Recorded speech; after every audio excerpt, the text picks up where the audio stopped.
चाचा चौधरी और हाथी का व्यापार। संपत और चंपत एक दिन व्यापार करने निकले। भाई चंपत। हाँ भाई संपत। क्यों ना आज कुछ धंधा किया जाए। तभी उनकी नजर सामने से आते चाचा चौधरी और साबू पर पड़ती है। वह देखो संपत, चाचा चौधरी अपने हाथी के साथ आ रहा है। क्यों ना इसे बेवकूफ बनाकर इसका हाथी खरीद ले, बड़ा फायदा होगा। ठीक है। क्यों चौधरी, अपना पिल्ला बेचोगे? है? कौन सा पिल्ला? मेरे पास तो कोई पिल्ला नहीं। चौधरी, जिसे तुम हाथी कहते हो, हमारी नजर में एक पिल्ले से ज्यादा नहीं है, क्योंकि हम खानदानी व्यापारी जो ठहरे। अच्छा, ऐसी बात है तो इसे तुम ले लो। बोलो, कितने दाम दे सकते हो इस पिल्ले के? 2.5 रुपए। अरे तुमने बहुत ज्यादा दाम लगा दिए। मंजूर है, लाओ निकालो।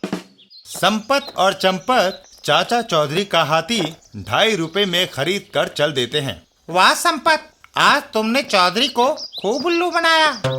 इसे हम 1 लाख का बेचेंगे और ढेर सारा मुनाफा कमाएंगे। इधर साबू। चाचा जी, आपने ये क्या किया?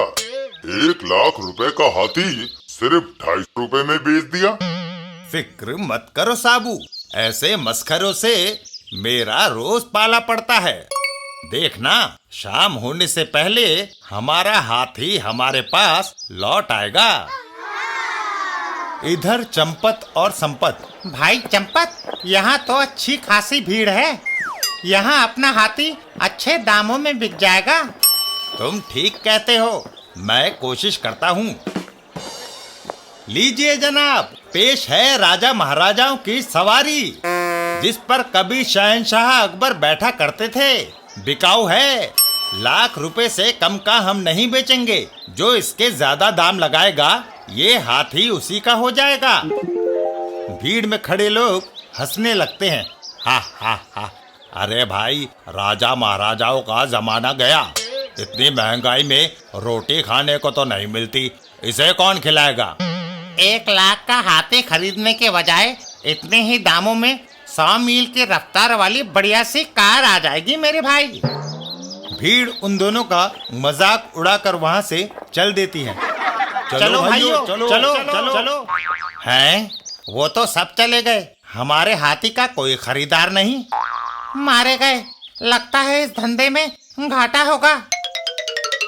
तभी वो दोनों चौंक जाते हैं। अरे, अपना हाथी कहाँ चला गया? वो देखो, नदी किनारे पानी पी रहा है। वह जरूर प्यासा होगा। हाथी को शरारत सूझती है। वह सूंड में पानी भरकर चंपत संपत पर फेंकता है। ओह, ये क्या? कमबख्त ने हमें सारा गीला कर दिया। अजीब मुसीबत है ये हाथी। थोड़ी देर के बाद, भाई संपत, मुझे बड़े जोर की भूख लगी है। मुझे भी।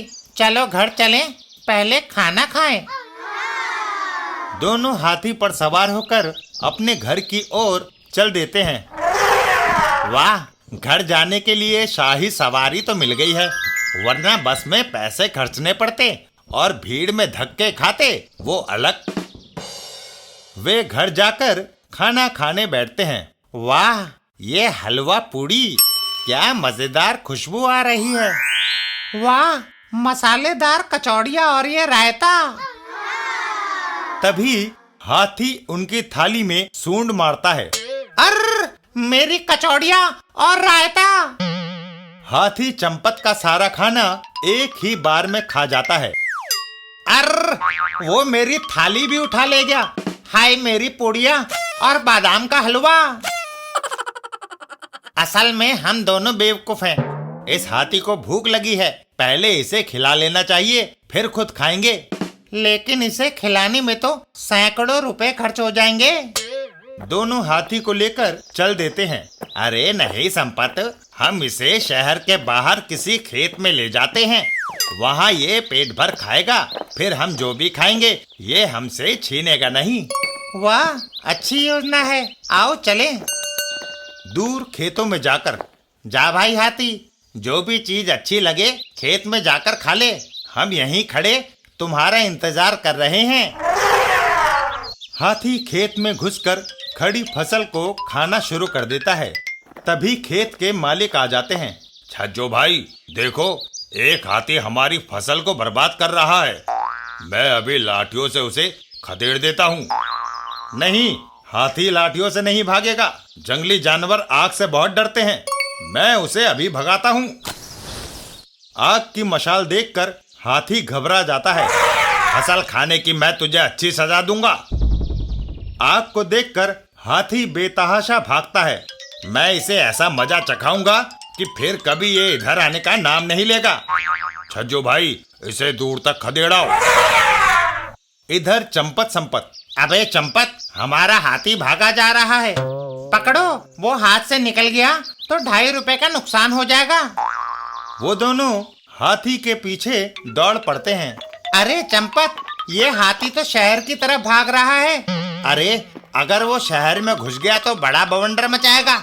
इससे पहले उसे काबू में लाना जरूरी है। लेकिन हाथी शहर में घुस जाता है और तोड़फोड़ शुरू कर देता है। हाय, मेरे सारे सेब हाथी ने कुचल डाले। एकाएक हाथी मिट्टू हलवाई की दुकान की ओर दौड़ जाता है। अरे बाप रे, पकड़ो पकड़ो। हाथी हलवाई का बोर्ड उखाड़ देता है।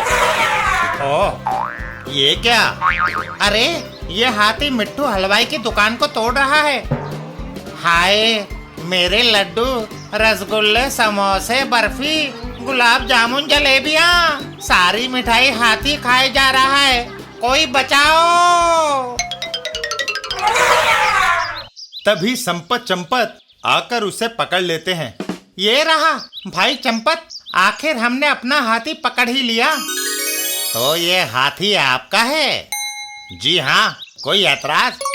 जी नहीं, सिर्फ उसने जो मेरी मिठाई खाई है उसका ये 2000 का बिल है। मेरे सेब जो इसने कुचले उसका ये 500 का बिल। और हमारे खेत का 1500 रुपए का बिल। मारे गए भाई संपत, अब क्या करें? इस कमबख्त हाथी ने तो हमें बड़ी मुसीबत में डाल दिया। बिल के पैसे तो देने ही पड़ेंगे भाई, नहीं तो ये लोग मार मार कर हमारा कचूमर निकाल देंगे। चंपत संपत बिलों के पैसे चुका देते हैं। ये हाथी हमसे नहीं संभाला जाएगा। इससे किस तरह पीछा छुड़ाया जाए? बस एक ही तरीका है। मैं समझ गया संपत। दोनों चाचा चौधरी के पास आते हैं। चाचा जी, हमें माफ कर दो और अपना हाथी वापस ले लो, पर मैं तुम्हारे 2.5 रुपए नहीं लौटाऊंगा। मंजूर। देखा साबू, मैं ना कहता था कि हाथी वापस आएगा।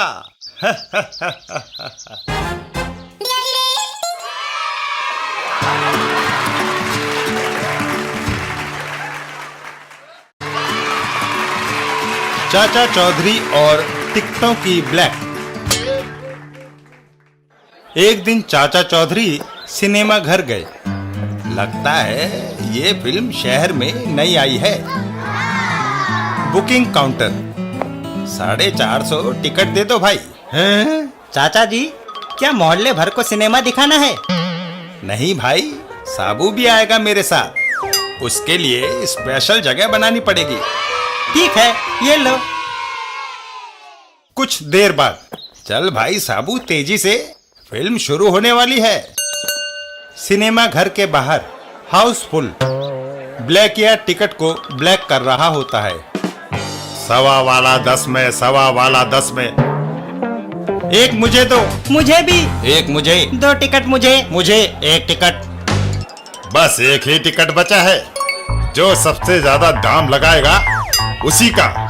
20, 30, 40, 50। तभी एक हाथ ब्लैकी की तरफ बढ़ा। ब्लैक करता है। साबू, आज ब्लैक तुम्हारी वजह से शुरू हुई। 500 सीटों वाले हॉल में 450 तुम ही ले गए। अगर ये बात है तो मैं फिल्म नहीं देखूंगा। भाइयों, ये लो टिकट। और साबू टिकट हवा में उछाल देता है। आहा, इतनी सारी टिकट। वाह, लूट लो। चलो हम ओपन एयर थिएटर में फिल्म देखें। Open air theatre. साबू, इधर जगह खाली है। साबू जैसे ही बैठता है तो अरे फिल्म कहाँ गई? ये बीच में पहाड़ कैसे आ गया? ओ लंबो, एक तरफ हट जा। पैसे वापस करो। अरे पत्थर मारो। लो मैं हट जाता हूँ। चल दबा हो। और साबू और चाचा चौधरी को मुंह लटका कर वहाँ से निकलना पड़ता है। ऐसा लंबा चौड़ा होना भी किस काम का कि फिल्म भी ना देख सके?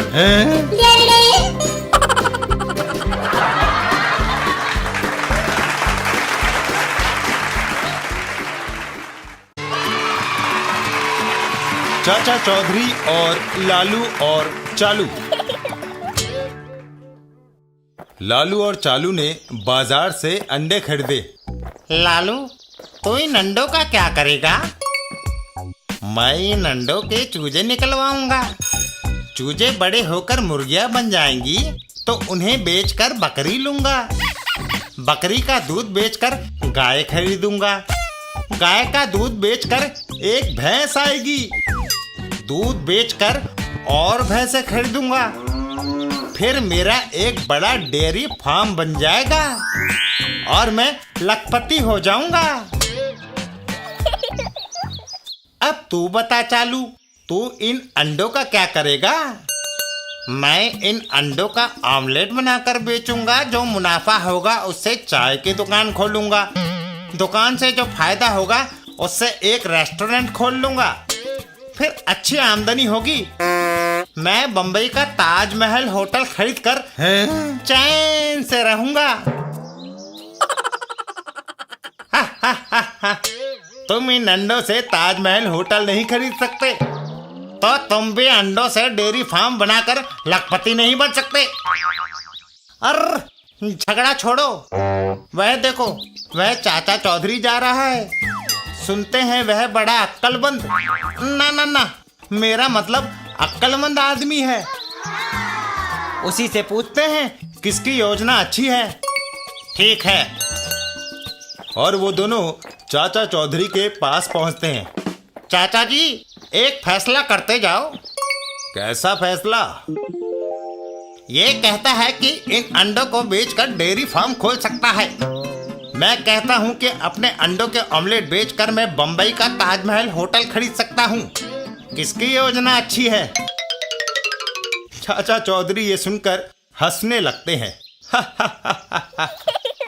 तुम दोनों ही बेवकूफ हो, शेख चिल्ली।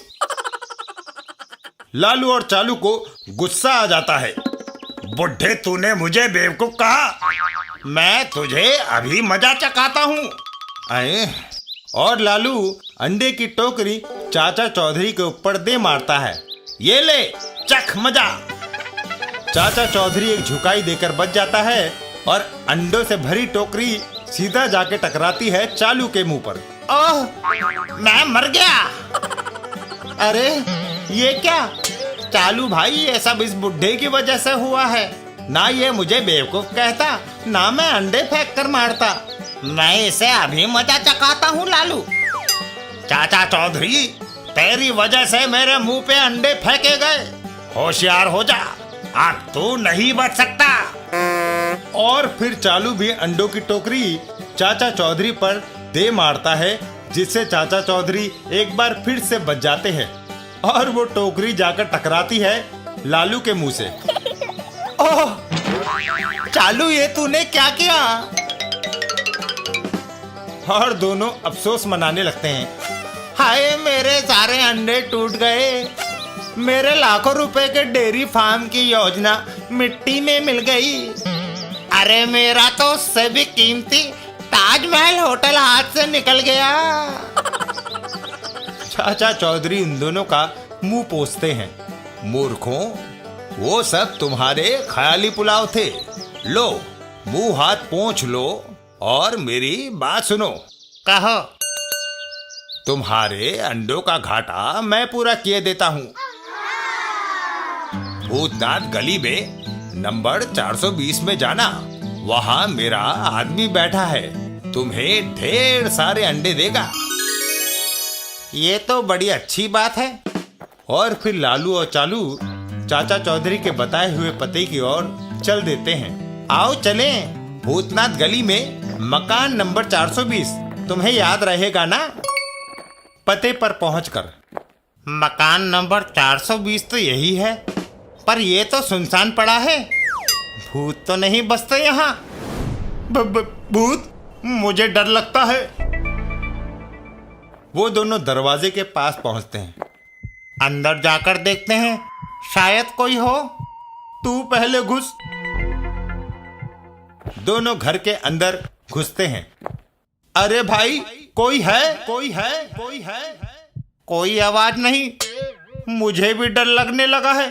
चलो भाग चले।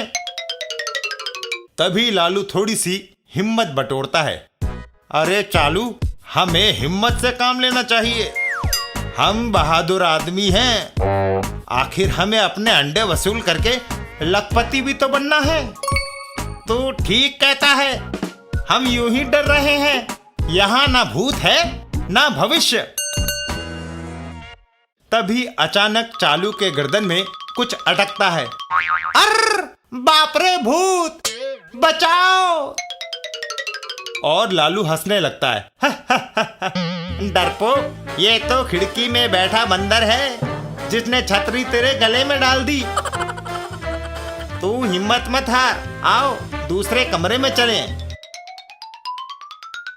दूसरे कमरे में दोनों पहुंचते हैं तो एक अजीब सी आवाज उन्हें सुनाई देती है। अरे ये कैसी आवाज है? कहीं ये आवाज भूत की तो नहीं हो सकता है? मेरे दिल की धड़कन डाक गाड़ी की तरह तेज हो गई है। तभी ऊपर रखे खाली डिब्बे उनके ऊपर दनदना कर गिर पड़ते हैं। बाप रे, मर गए। हाय, मार डाला। बचाओ। भाई चालू, अब तो मुझे पूरा यकीन हो गया है कि इस मकान में भूत बसते हैं। तभी चालू की नजर भागते हुए चूहे पर पड़ती है। ये रहा भूत। इस चूहे के भागने से नीचे की पेटी खिसक गई। संतुलन बिगड़ने से ऊपर की सारी पेटियां धड़ाधड़ नीचे आ गिरी। लेकिन चाचा चौधरी ने जिस आदमी का जिक्र किया था वो कहाँ है? चाचा चौधरी जो कुछ कहता है कभी झूठ नहीं निकलता। ये हमारी बेवकूफी थी जो हमने ऐसे आदमी की बेइज्जती की। चाचा चौधरी का आदमी जरूर यही होगा। तुम यहीं ठहरो, मैं पीछे जाकर दालान में देखता हूँ। और चालू दालान की तरफ चल देता है। पीछे के दालान में चालू ने जो देखा देखकर भौचक्का रह गया है। और चालू दौड़ता हुआ वापस लालू के पास आया। अरे चालू, क्या हो गया? तेरे चेहरे का रंग क्यों उड़ गया? कोई भूत प्रेत तो नहीं देख लिया? पर चालू की बोलती बंद थी। अरे तू बोलता क्यों नहीं? डर के मारे तेरी जबान बंद हो गई है। चालू एक और को इशारा करता है। लगता है तूने जरूर कोई भयानक चीज देखी है। आओ मेरे साथ, जरा मैं भी देखूं वो है क्या चीज। और जैसे ही लालू दालान में पहुंचता है, भूत भूत।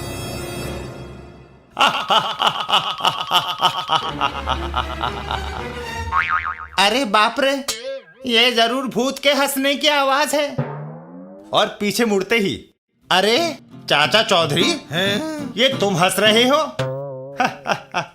मैंने सोचा तुम इस सुनसान मकान को देखकर कहीं घबरा ना जाओ, सो पीछे पीछे चला आया। लेकिन यहाँ तो सचमुच भूत रहते हैं। अरे ये भूत नहीं, सोया हुआ अपना साबू है। यही वह आदमी है जिसका मैंने जिक्र किया था। वो देखो, टोकरियों में उसके पास कितने सारे अंडे पड़े हुए हैं। अरे भाई साबू, उठ, इन्हें अंडे दे दो। और साबू जाग जाता है। अच्छा हुआ चाचा जी जो आपने मुझे जगा दिया, नहीं तो मैं दिन भर सोता रहता।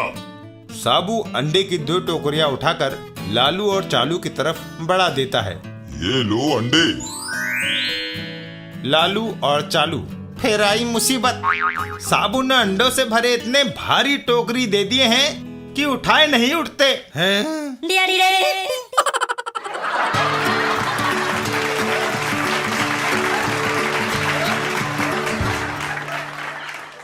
चाचा चौधरी साबू और एस्प्रेसो कॉफी। एक दिन एक होटल की छत पर। चाचा जी, इस झाग वाली कॉफी को क्या कहते हैं? एस्प्रेसो कॉफी साबू। वाह, ये होटल की खुली छत और एस्प्रेसो कॉफी, मजा आ गया। थोड़ी दूरी पर, अरे झपट, देखो उस महिला ने काफी कीमती हार पहना है। हाँ, वो 10-12 हजार से कम का ना होगा। वो बदमाश उस महिला की तरफ चल देता है। तुम कार स्टार्ट करो, मैं अभी वो हार झपट कर आता हूँ। और अपनी बंदूक उसके ऊपर तान देता है। ये हार मेरे हवाले कर दो, जल्दी। कार स्टार्ट है, भागो। दोनों बदमाश कार में भाग निकलते हैं। मेरा हार ले गए, पकड़ो पकड़ो। वह पीछे भाग रही है। वह थोड़ी दूर भागेगी, फिर थक कर बैठ जाएगी। अब हमें कोई नहीं पकड़ सकता। पकड़ो पकड़ो, चोर चोर। साबू और चाचा चौधरी। साबू, इस कार को पकड़ो, ये उस महिला को लूट कर भाग रही है। पकड़ो पकड़ो। अब हमें कोई नहीं पकड़ सकता। हा हा हा हा। साबू होटल की छत से कार के ऊपर कूद जाता है। जय बजरंग बली। और कार का चूरा बन जाता है। कार का पापड़ बन गया। धन्यवाद साबू।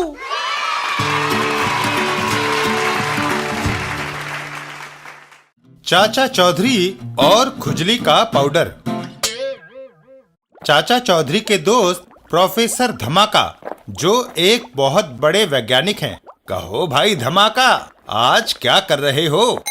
मैंने एक ऐसा पाउडर बनाया है जिसे शरीर पर लगाते ही खुजली होने लगती है। ये एटम बम से भी ज्यादा खतरनाक है। अच्छा, वह कैसे? यदि हवाई जहाज से एटम बम फेंकने की जगह इसे दुश्मनों की फौज पर छिड़क दिया जाए तो वो तब तक खुजलाती रहेगी जब तक हार न मान ले। इस तरह आदमी भी नहीं मरेंगे और हार जीत का फैसला भी हो जाएगा चौधरी। वाह! प्रोफेसर धमाका एक शीशी चाचा चौधरी की ओर बढ़ाते हैं। लो, एक शीशी पाउडर मैं तुम्हें भेंट करता हूँ। लेकिन मैं इसका क्या करूँगा? रख लो चौधरी, पता नहीं कौन सी चीज कब काम आ जाए। चाचा चौधरी उस खारिश के पाउडर को लेकर घर चल दिए। घर पहुंचकर, ओहो, धमाका ने ये क्या मुसीबत मुझे थमा दी, इसे मैं कहाँ रखूं? चाचा चौधरी उस शीशी को अलमारी के ऊपर रख देते हैं। हाँ, यहाँ ठीक है, किसी बच्चे का हाथ नहीं जाएगा।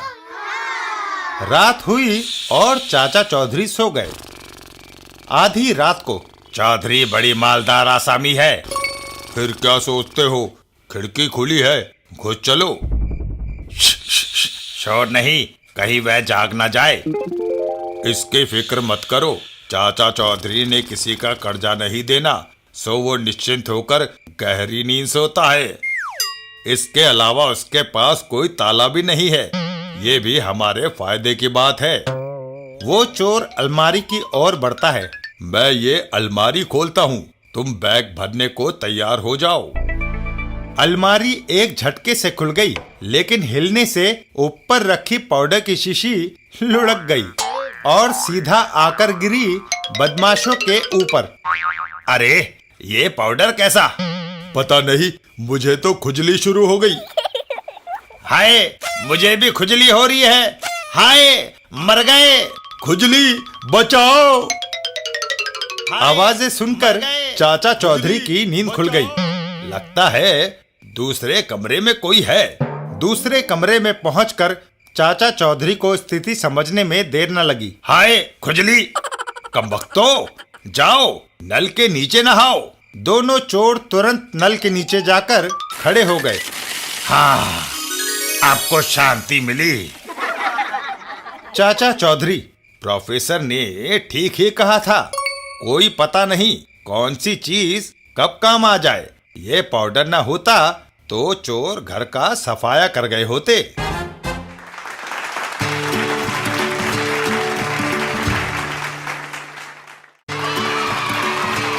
चाचा चौधरी और मगनलाल का रुपया। एक दिन बाजार में, सेठ मगनलाल, किधर भागे जा रहे हो? इस बार धंधा खूब चमका और कुछ पैसे इकट्ठे हो गए। इससे पहले कि कोई चोर उचक्का ले उड़े, इन्हें बैंक में जमा कराने जा रहा हूँ। इधर दीवार के पीछे खड़ा एक चोर उनकी बातें सुन रहा होता है।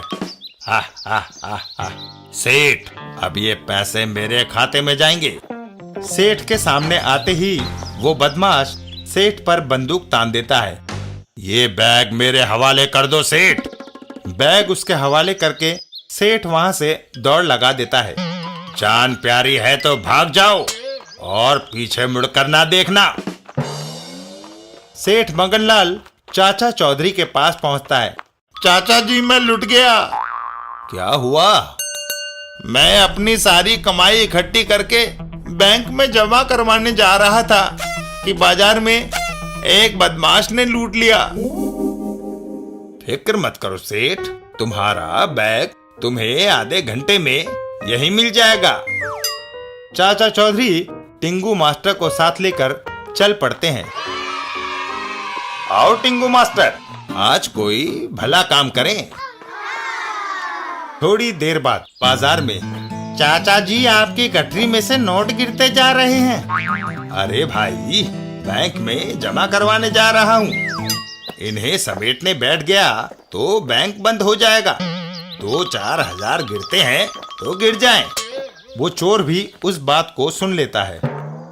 जो 2-4 हजार नोटों के गिरने की परवाह नहीं कर रहा, उसकी गठरी में ना जाने कितने रुपए होंगे। ये भारी बैग उठाकर दौड़ने में दिक्कत होगी, इसलिए इसे यहीं छोड़ना बेहतर है। वो चोर सेठ मगनलाल का बैग वहीं सड़क पर फेंक देता है और वो तेजी से चाचा चौधरी के पास पहुंचकर उन पर बंदूक तान देता है। रुको, ये गठरी मेरे हवाले कर दो। चाचा चौधरी से वो गठरी हथियाकर वो वहां से 9-2-11 हो जाता है। काफी भारी है, लगता है इसमें लाखों रुपए भरे हुए हैं। आधे रास्ते में गठरी खोलने पर, ये क्या? ऊपर नोट और नीचे रद्दी कागज। नोट भी नकली। वो बदमाश घबराया हुआ सा वापस उसी जगह की ओर दौड़ लगाता है। वापस जाकर अपना बैग देखना चाहिए। और वहां पहुंचकर उसके होश फाख्ता हो जाते हैं। बैग भी गायब। इधर चाचा चौधरी और टिंगू मास्टर वापस लौटते हैं। लीजिए सेठ जी, ये रहा आपका बैग। धन्यवाद टिंगू मास्टर।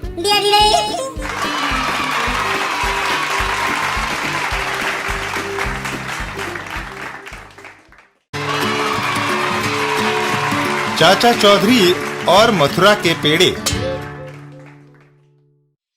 एक दिन चाचा चौधरी एक ड्रम लुढ़काते हुए कहीं जा रहे थे। तभी साबू उनसे बोला, चाचा जी, ये ड्रम मैं पहुंचाऊं? नहीं साबू, मैं खुद ही इसे लुढ़का कर ले जाऊंगा। चाचा चौधरी ड्रम को लुढ़काते हुए आगे बढ़ने लगे। रास्ते में, खोटे। हाँ लोटे। देखो, चाचा चौधरी ड्रम ला रहा है। ये पेट्रोल का ड्रम है। क्यों ना हम इस पेट्रोल में आग लगा दें? उससे क्या फायदा लोटे? बस चाचा चौधरी को छकाने में मजा आता है। लोटे फटाफट एक प्लान बनाता है। खोटे, तू चाचा चौधरी को पेड़े दे। वो जब इन्हें खाने में व्यस्त होगा, मैं ड्रम में आग लगा दूंगा। फिर देखना पेट्रोल कैसे धू धू कर जलता है। वाह! खोटे चाचा चौधरी के पास पहुंचता है। चाचा जी, ड्रम ढकेलते ढकेलते आप थक गए होंगे, थोड़ा आराम कर लीजिए। खोटे मिठाई का डिब्बा चाचा चौधरी की ओर बढ़ाता है। आपको भूख लगाई होगी, लीजिए पेड़े खाइए। खोटे एक पेड़ की ओर इशारा करता है। जल्दी क्या है, उस पेड़ की छांव में बैठकर आराम से खाइए। चाचा चौधरी और खोटे पेड़ की ओर चल देते हैं। पेड़ की ठंडी छांव के नीचे। वाह खोटे, सचमुच पेड़े बहुत अच्छे हैं, असली मथुरा के हैं। इधर लोटे ड्रम का ढक्कन खोलता है। यही मौका है, ये ड्रम का ढक्कन खोला और वो एक तीली जलाकर ड्रम के अंदर डाल देता है और ये गई दिया सलाई ड्रम के अंदर। तीली अंदर जाते ही ड्रम एक धमाके से फट पड़ता है और लोटे के होश फाख्ता हो जाते हैं। अरे चाचा चौधरी मुस्कुराते हुए उसकी ओर आते हैं। अरे उस ड्रम में बारूद भरा था जिसे मैं विस्फोट करने के लिए किसी वीरान जगह पर ले जा रहा था। हैं? लोटे, चूंकि तुमने मेरा काम कर दिया इसलिए लो पेड़ा खाओ। हाय मेरे मथुरा के पेड़े।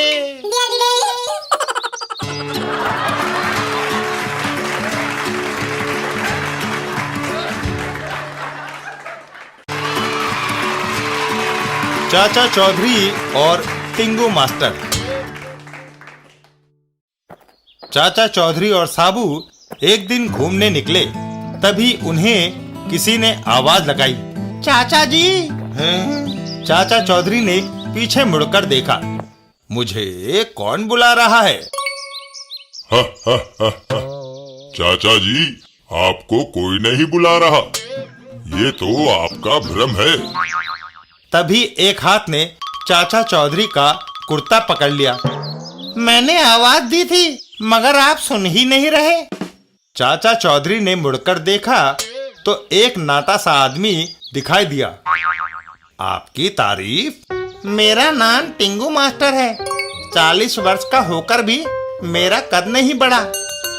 डॉक्टरों का कहना है हार्मोन ठीक तरह से काम नहीं कर रहे, इसलिए मैं नाटा रह गया हूँ। लोग मेरे कद को देखकर खिल्ली उड़ाते हैं। निराश होकर आपके पास आया हूँ, मुझे शागिर्द बना लीजिए। चाचा चौधरी साबू की ओर इशारा करते हुए कहते हैं। टिंगू मास्टर हमसे पहले ही इतना बड़ा साबू नहीं संभलता और शागिर्द बनाकर क्या करेंगे? चाचा जी निराश मत करिए, मेरा इस दुनिया में कोई नहीं। अच्छा तो हमारे पीछे पीछे चलो, हम तुम्हारी परीक्षा लेंगे कि तुम्हें अपना शागिर्द बनाया जाए या नहीं। और चाचा जी टिंगू मास्टर को अपने साथ लेकर चल पड़ते हैं। थोड़ी दूर जाने पर चाचा चौधरी देखता है कि एक जगह लोगों की भीड़ जमा है। तुम सब परेशान क्यों खड़े हो? एक आदमी एक कारखाने की ओर इशारा करते हुए उन्हें सारा हाल बताता है। कारखाने में एक डाकू ने पिस्तौल दिखाकर मालिक को कैद कर रखा है। वह 1 लाख रुपया मांग रहा है, वरना गोली मारने की धमकी देता है। ये सुनकर साबू को गुस्सा आ जाता है। मैं अभी जाकर उस डाकू को मच्छर की तरह मसल देता हूँ। पर चाचा चौधरी उसे रोकते हैं। नहीं साबू, कारखाने के खिड़की दरवाजे सभी बंद हैं। तुम्हारे अंदर जाने का कोई रास्ता नहीं। दरवाजे को तोड़ें तो डाकू मालिक को गोली मार देगा। चाचा चौधरी टिंगू मास्टर की तरफ मुड़ते हैं।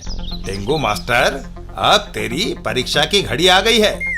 ले मेरा भीमसेनी लठ, ये तेरी मदद करेगा। चाचा चौधरी दीवार में से निकले हुए एक पाइप की ओर इशारा करते हैं। कारखाने के अंदर जाने का एक ही रास्ता है, वह पाइप। तू आसानी से घुस जाएगा। जा, मालिक को बचा। बहुत अच्छा। टिंगू मास्टर पाइप के अंदर सरकता है। शाबाश, हिम्मत से काम लेना। कारखाने के अंदर। अब मैं और इंतजार नहीं कर सकता। तुम्हारे आदमियों ने 5 मिनट में यदि मुझे 1 लाख ना दिए तो मैं तुम्हें गोली मार। पर वो बदमाश अपनी बात पूरी ना कर सका कि तभी हाय, भीमसेनी लठ का एक जोरदार वार उसके सर पर हुआ और उस बदमाश की पिस्तौल जमीन पर गिर पड़ी। टिंगू मास्टर भागकर पिस्तौल उठाता है और उस बदमाश पर तान देता है। खबरदार, आगे बढ़े तो गोली मार दूंगा। सेठ जी, दरवाजा खोलो और बाहर जाओ। चाचा चौधरी और सभी लोग बाहर से अंदर आ जाते हैं और उस बदमाश को धर दबोचते हैं। चलो थाने।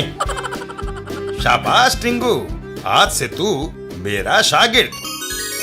धन्यवाद चाचा जी।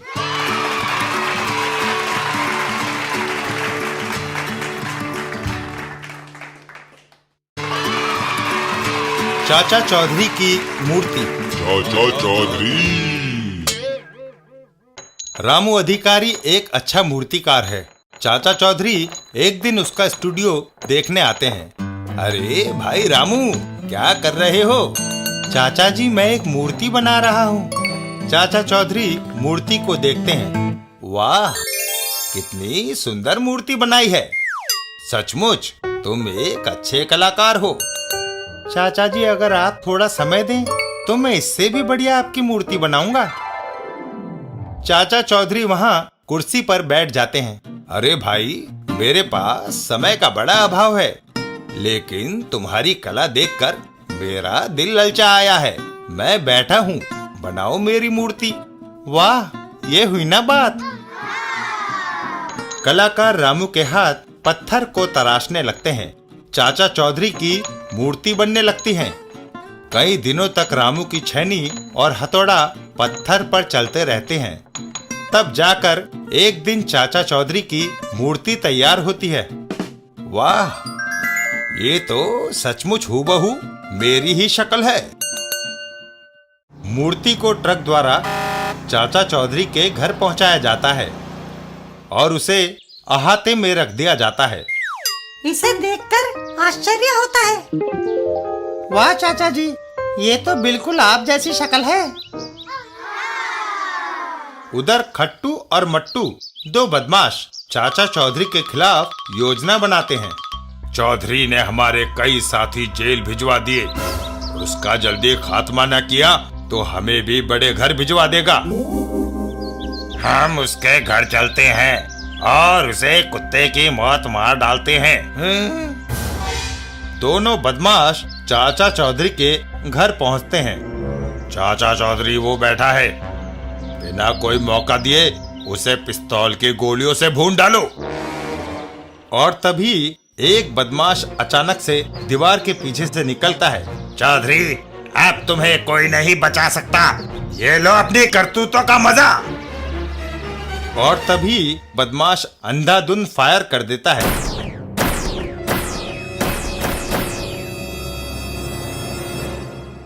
हैं? मैंने अपनी पिस्तौल की 6 गोलियां उस पर दाग दी, फिर भी वो बैठा मुस्कुरा रहा है। आंखों पर विश्वास नहीं होता खट्टू। सारी की सारी गोलियों को बेकार जाते देख उनके आश्चर्य की सीमा नहीं रहती। तभी पीछे से चाचा चौधरी की भीमसेनी लठ का भरपूर हाथ पड़ता है। हाय, मैं मरा। अरे इधर भी चाचा चौधरी, उधर भी चाचा चौधरी। हम सपना तो नहीं देख रहे। नहीं, जिस पर तुमने गोलियां दागी थी वो मेरी पत्थर की मूर्ति है। ये सुनकर दोनों बदमाश वहां से दौड़ लगा देते हैं। अरे बाप रे, अबे मट्टू, भाग। चाचा चौधरी और साबू, वो दोनों बदमाश भागने न पाए। जो हुकुम चाचा जी। और साबू झट से उन दोनों को घेर लेता है। अब तुम बचकर नहीं जा सकते। साबू उन दोनों को मुट्ठी में जकड़ लेता है। इनको यही मसल दूं? नहीं साबू, इन्हें पुलिस स्टेशन छोड़ाओ।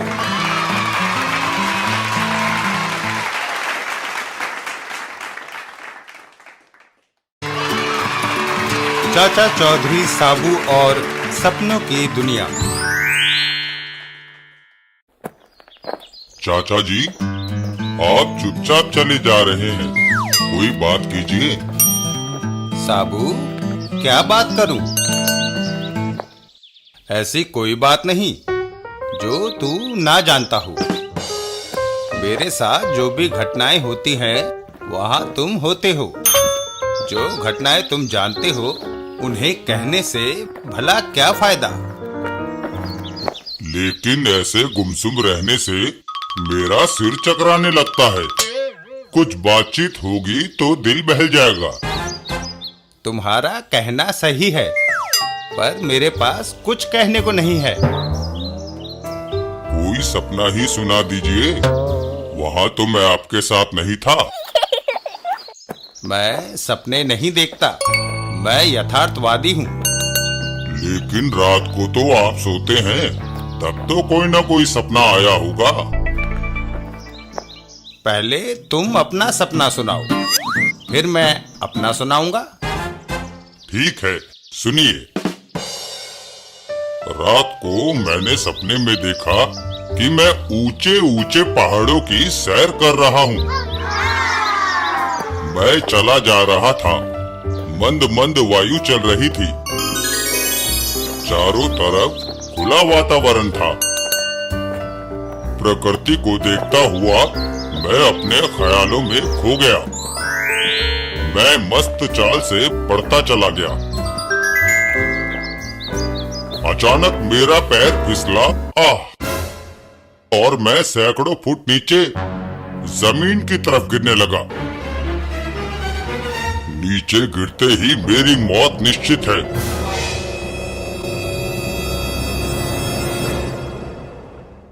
पर बीच में ही एक कोमल हाथ ने मुझे थाम लिया। मैंने तुम्हें बचाया है। मैं एहसानमंद हूँ। कहो, मैं तुम्हारे लिए क्या कर सकता हूँ? तुम मेरे साथ शादी कर लो। शादी? बाप रे, इससे तो मरना बेहतर है। ये कहकर मैं उस परी के हाथ से कूद पड़ा। तभी मेरी आंख खुल गई। वाह, सचमुच तुम्हारा सपना दिलचस्प है। अब आप अपना सपना सुनाइए। मैंने देखा कि मैं एक अजीबोगरीब बगीचे में टहल रहा हूँ। बगीचे तो सारे एक जैसे होते हैं, फिर उस बगीचे में ऐसा क्या था जो अजीब हो? उस बगीचे में फूलों की जगह पौधों में टॉफियां, चॉकलेट्स और आइसक्रीम्स लगी थी। मैं उन्हें देखकर हैरान रह गया। आए, पेड़ों में केक, ऐसा मैंने पहले कभी नहीं देखा। कुछ तोड़कर खाना चाहिए।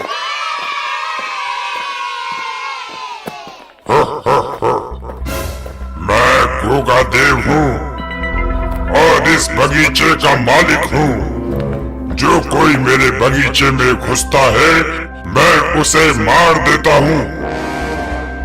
मैंने इस बगीचे में पेड़ पौधों को वर्षों से सींचा है, तब जाकर इसमें फल, मेरा मतलब चॉकलेट्स, टॉफियां और केक्स वगैरह आए हैं। इनकी सुरक्षा करना मेरा काम है।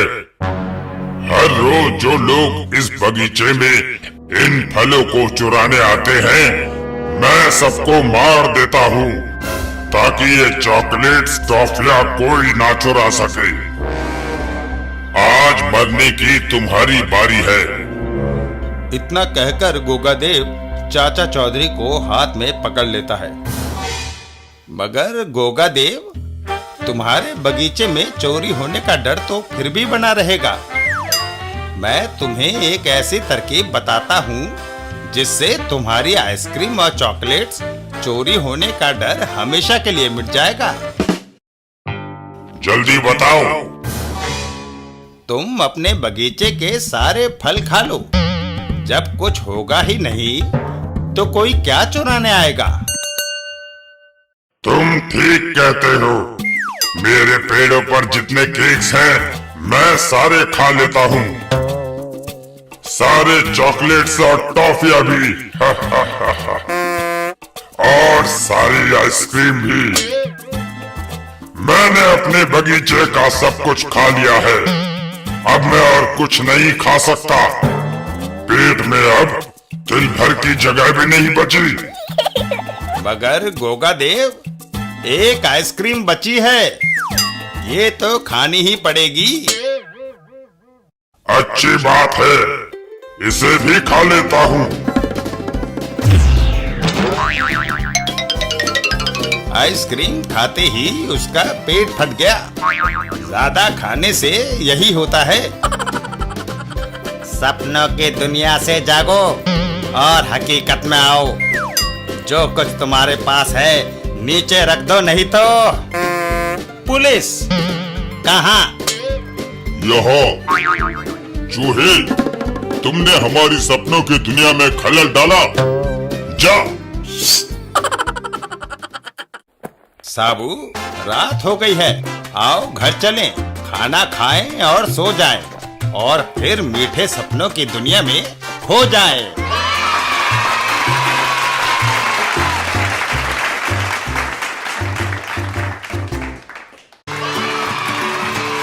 चाचा चौधरी और ब्लैक के टिकट्स। एक दिन टिंगू मास्टर फटेहाल हालत में चाचा चौधरी के पास आया। अरे टिंगू मास्टर, क्या हो गया? क्या किसी से मार पिटाई हो गई है? नहीं चाचा जी, मैं क्रिकेट टेस्ट का टिकट लेने गया था। खिड़की पर इतनी भीड़ थी कि कपड़े फट गए। तो फिर टिकट मिला? कहाँ? जब मैं टिकट खिड़की पर पहुंचा, सारे टिकट बिक चुके थे। कोई बात नहीं, कपड़े बदल कर आओ, मैं तुम्हें क्रिकेट मैच दिखाऊंगा। टिंगू मास्टर फटाफट अपने कपड़े बदल कर आता है। लेकिन चाचा जी, क्रिकेट टेस्ट देखेंगे कैसे? वहां तो सारे टिकट्स बिक चुके हैं। चाचा चौधरी टिंगू मास्टर को अपने साथ लेकर चल पड़ते हैं। तुम मैच देखने से सरोकार रखो। लेकिन ब्लैक में नहीं खरीदना। बिल्कुल नहीं। क्रिकेट टेस्ट ग्राउंड के बाहर 10 वाला 100 में, 10 वाला 100 में। मुझे दो। मुझे दो। ये लो 100 रुपया। मैं खरीदता हूँ। ब्लैकिया अपना हाथ हवा में उठाता है। भाइयों, मेरे पास टिकट्स हैं सिर्फ 2 और खरीदने वाले बेशुमार। मैं टिकट्स नीलाम करता हूँ। जो सबसे ज्यादा बोली लगाएगा ये उसी के। 100 रुपया, 125 रुपया, 150 रुपया, 200, 300। तभी चाचा चौधरी की आवाज वहां गूंजती है। 1000। 1, 2, 3, ये टिकट्स तुम्हारे। ब्लैकिया जल्दी से टिकट्स चाचा चौधरी को दे देता है। ये लो टिकट्स, और ये रही 10-10 के 100 नोटों की गड्डियां। चाचा चौधरी नोटों की गड्डी उसके हाथ में थमा देते हैं और टिंगू मास्टर को लेकर क्रिकेट ग्राउंड के अंदर चल देते हैं। आओ टिंगू मास्टर, क्रिकेट टेस्ट देखें। क्रिकेट ग्राउंड के अंदर। लेकिन आपने वायदा किया था कि आप टिकट्स ब्लैक में नहीं खरीदेंगे। मेरा नाम क्या है? चाचा चौधरी। तो बस, मैं कभी कोई चीज ब्लैक में नहीं खरीदता। मैच देखो। उधर गेट के बाहर जब वो ब्लैकिया गड्डी को खोलता है तो मैं लुट गया। इस गड्डी में ऊपर वाला और नीचे वाला बस 2 10-10 के नोट थे, बाकी सब रद्दी कागज। तुम जैसे ब्लैक मार्केटियों का यही हाल होना चाहिए।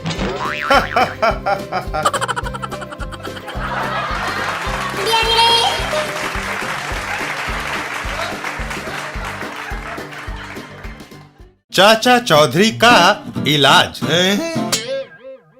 एक दिन चाचा चौधरी और दीपू, मैं अस्पताल जा रहा हूँ, चल तू भी मेरे साथ चल। अस्पताल? क्यों? क्या पेट में दर्द है या जुकाम हो गया है? अरे मुझे कुछ नहीं हुआ, वहाँ मेरा एक दोस्त डॉक्टर अधिकारी है। मैं कभी कभी उनसे मिलने वैसे ही चला जाता हूँ। तब तो मैं भी आपके साथ हो लेता हूँ। वो दोनों अस्पताल की ओर चल दिए। अस्पताल पहुंचकर, लो अस्पताल आ गया दीपू, जरा सीढ़ियां संभल कर चढ़ना। अस्पताल के अंदर डॉक्टर अधिकारी, आइए चाचा चौधरी, आपको आज एक बड़ा दिलचस्प मरीज दिखाता हूँ। ये है मनसुख।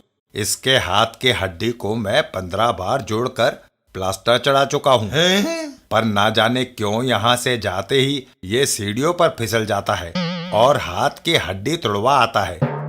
आज मैंने इसकी 16वीं बार पट्टी की है। अच्छा भाई मनसुख, अब तुम घर जाओ। उम्मीद है अब की बार तुम नहीं गिरोगे।